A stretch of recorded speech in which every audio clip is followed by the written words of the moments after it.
గారు సో ప్రధానంగా రుణమాఫీ ప్రకటించారు. సో ఆగస్టు 15 రుణమాఫీ అన్నారు. ఇంకా చాలామందికి రుణమాఫీ కాలేదు. సో ఇంకా అనేక సమస్యలు ఉన్నాయి. ఇప్పుడు వరద ప్రభావిత ప్రాంతాల్లో ముఖ్యమంత్రి గారు పర్యటన చేసినప్పటికీ అధికారులు పర్యటన చేసి అధికారులు స్థానిక నాయకుల దగ్గరికి వెళ్ళి వారు చెప్పినటువంటి పేర్లు రాసుకుంటున్నారు. కానీ వాస్తవంగా ఎవరు ఇల్లు కానీ ఎవరి పొలాలు కానీ ముంపుకు గురని నష్టానికి గురని అనేటువంటి లెక్కలు రాసుకోవడంలో కూడా అధికారులు విఫలమయ్యారంటూ మల్ల యాదవ్ గారు అంటారు. ఏమంటారు? మల్ల యాదవ్ గారు 5 సంవత్సరాలు ఆయన ఎమ్మెల్యేగా అవును ఆయన బ్రహ్మాండంగా అక్కడ చేశారు. నేను ఒకటే అంటున్నాను, ఎందుకంటే మా అన్నకు అన్నీ తెలుసు, మేము కొత్తగా చెప్పే అవసరం లేదు. కానీ అంటే మనం ఏం చెప్పకుండా ఒక ఎమ్మెల్యేగా బాధ్యత మనకి ఏం లేకుండానే అక్కడ రాస్తారండి. ఒక ఎమ్మెల్యేగా మన బాధ్యత మనం నిర్వహిస్తాం కదా, అక్కడ నిర్వహించమా? ఖచ్చితంగా నిర్వహిస్తాం. తను కూడా ఒక ఎమ్మెల్యేగా చేసిండు కదా. ఇప్పుడు మల్ల యాదవ్ గారు చాలా క్లియర్గా ఏం చెప్పారండి, ఇప్పటికీ అధికారులతో సమావేశాలు అయినాయి తనే చెప్పిండు. నేను చెప్పే దానికన్నా ముందే కలెక్టర్లతో సమావేశాలు అయినాయి, సీఎం గారి సమావేశాలు నిర్వహించిండ్రు, 2 రోజులు కంటిన్యూ అక్కడే ఉన్నారు. దాంతోపాటు మా డిప్యూటీ సీఎం గారు అక్కడే ఉన్నారు, పొంగులేటి గారు అక్కడే ఉన్నారు, మా తుమ్మల నాగేశ్వరరావు గారు అక్కడే ఉన్నారు. ఎవరైనా లేకుండా ఉంటే అనాలి కదండి. ఇప్పుడు కూడా ఎవ్రీ డే మానిటర్ చేసుకుంటూ కూర్చుంటున్నారు, ఎవ్రీ డే రిపోర్ట్స్ తెప్పించుకుంటున్నారు. నిన్నగాక మొన్న కేంద్రం నుంచి కమిటీ వస్తే వాళ్ళని కూడా తీసుకుపోయి కూడా వరద బాధిత ప్రాంతాలలో కూడా మాట్లాడి ఎక్కడైతే డిస్ప్లే చేయాల్సినవి ఉన్నాయో, ఏమైతే ఇబ్బందులు జరిగినాయో అవన్నీ కూడా ఒక ఫోటో ఎగ్జిబిషన్ పెట్టేసి ప్రతి ఒక్కరికి వివరించడం జరిగింది. అక్కడి నుంచి వచ్చిన కమిటీకి అనుకోండి, ఇక్కడ ఉన్న అధికారులకు అనుకోండి, కూడా ప్రతి ఒక్కరికి తీసుకుపోయి ఆ రోజు జరిగిందంతా కూడా అందరం చూసినాం, టీవీలలో చూసినాం. ఆ తర్వాత వాళ్ళు నేరుగా బండి సంజయ్ గారిని తీసుకొని సచివాలయానికి వచ్చారు, అక్కడనే మాట్లాడారు, అక్కడనే దానిపైన చర్చలు జరిగినాయి, అన్నీ జరిగినాయి. ఇది అన్నిట్లలో ఒక లోకల్ ఎమ్మెల్యే పాత్ర ఉండదండి. మీరు కూడా ఒక ఎమ్మెల్యేగా పనిచేసిండ్రు, మీరు విపత్తు జరగొద్దు కాక, కానీ ఎప్పుడైనా నిర్ణయాలు తీసుకోవడంలో ఎమ్మెల్యే పాత్ర లేకుండా ఉంటుందండి. ఎస్, అక్కడ ఏమైనా ఇబ్బందులు జరిగితే 100% ఎమ్మెల్యే గారి పాత్ర ఉంటుంది, ఎమ్మెల్యే గారు రాస్తారండి. మరి ఇంకెవరు రాయాలండి? ఎవరో ప్రజాప్రతినిధి ఎన్నుకున్నాం, కాన్స్టిట్యూషన్ ఎన్నుకోబడినాం మనము. మేము రాసిందే న్యాయం అంటే కొన్నిసార్లు నిజంగా మేము రాసింది న్యాయం అవుతుంది, తప్పేముందుకుంటుందండి. ఇప్పుడు ఆయన కూడా ఎమ్మెల్యేగా చేసిండ్రు కదా. అక్కడేమైనా జరిగిన ఇన్సిడెంట్లో ఒక పెన్షన్ ఇచ్చిన దాంట్లోనో, లేకుంటే రుణమాఫీ చేసిన దాంట్లోనో, లేకుంటే రైతు బంధు ఇచ్చిన దాంట్లోనో, లేకుంటే ఎక్కడైనా రోడ్ వేసిన దాంట్లోనో ఆయన బాధ్యతనే కదండి ఉండేది. మరి ఇప్పుడు అక్కడ చేస్తున్న వాళ్ళు చేస్తున్న పని ఆ రోజు ఆయన చేసి ఉండొచ్చు కదా.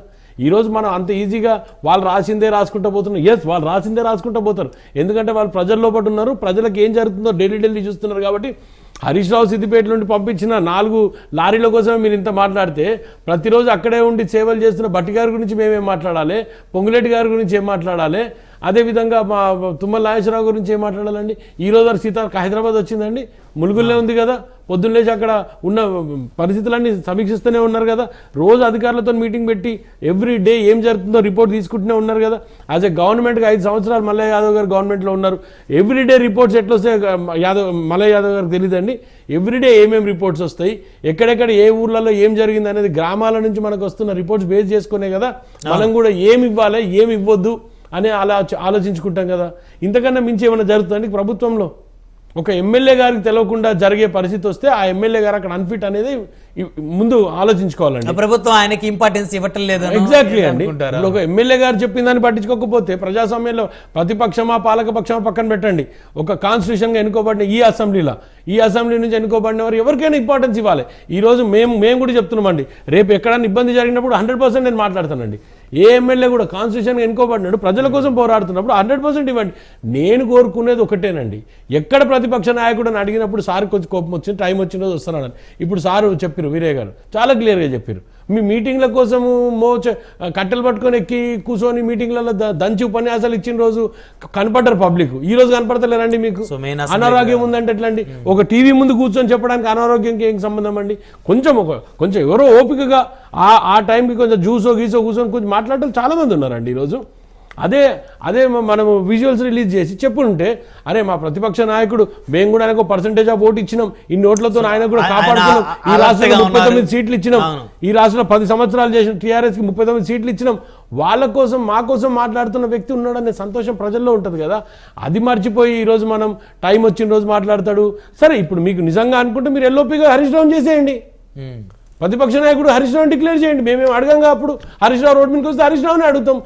అపోజిషన్ లీడర్ కాబట్టి మీరు హరీష్ రావుని చేస్తారా, కేసీఆర్ మన కేటీఆర్ని చేస్తారా? ఇంకా వేరే వాళ్ళని ఎవరు చేయరు. వాళ్ళు వాళ్ళ ఆలోచన విధానం కానీ వాళ్ళు కానీ 100% వారు వేరే వాళ్ళని చెయ్యరు కాబట్టి ఒకవేళ కవితను మళ్ళీ ఏమైనా ప్రమోట్ చేసుకుంటారా, ఇంకెక్కడైనా ఖాళీ చేయించి నిల్చోబెట్టుకుంటారా, సరే అవసరం ఉంటే గెలిపించుకుంటారా, సరే ఏదైనా జరిగి కవితను చేయండి.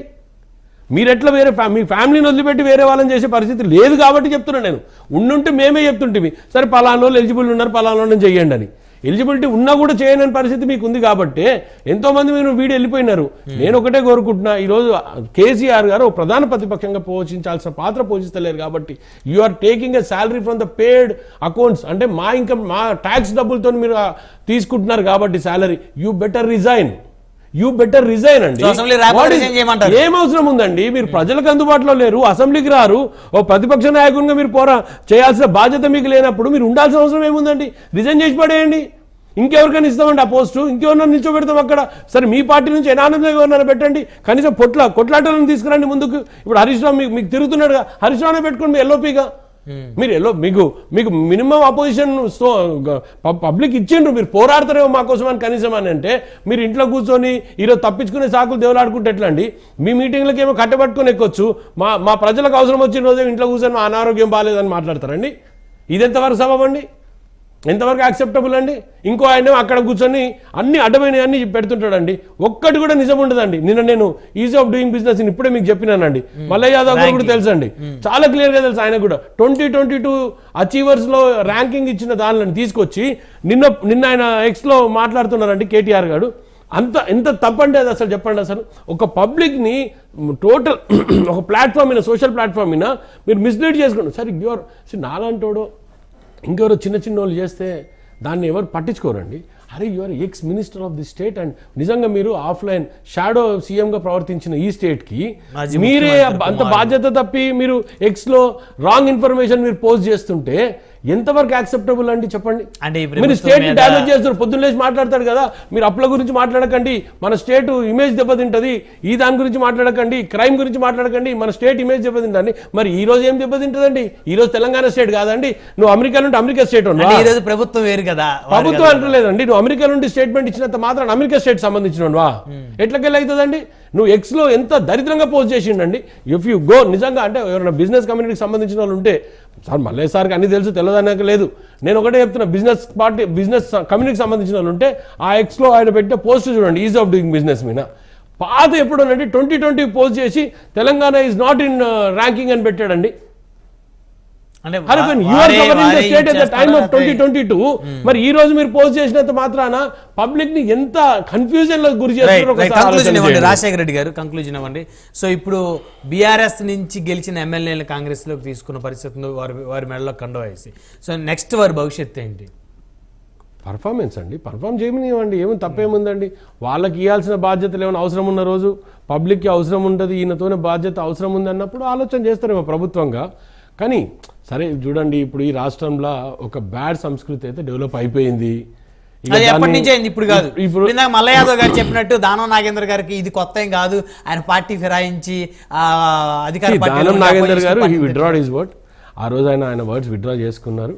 ఇక దాని మీద మనం డిబేట్ చేసుకోవాల్సిన అవసరం లేదు. హి was very sorry about it. ఆయన చెప్పిండు, మనం కనపడని మాటలు మల్లయ్య యాదవ్ గారు చాలా తెలుసు. ఎందుకంటే కనపడకుండా మాట్లాడుతున్న వ్యక్తులు ఎవరెవరు ఏమేమి మాట్లాడిరారు అసెంబ్లీలో అనేది వాళ్ళకే తెలుసు. మనం కొత్తగా మనం చెప్పేది ఏముందని, అసెంబ్లీలో కూర్చున్న వ్యక్తి అసెంబ్లీలో ఎవరెవరు ఏమేమి మాట్లాడతారు, ఈ రోజు కొత్త బిచ్చగాలుగా వచ్చిన కొంతమంది ఏం మాట్లాడుతున్నారు మా పార్టీ నుంచి పోయిన వాళ్ళు అనేది ఆయనకు బాగా తెలుసు అండి. మేము ఎందుకు చెప్తాం? మల్లయ్య యాదవ్ గారు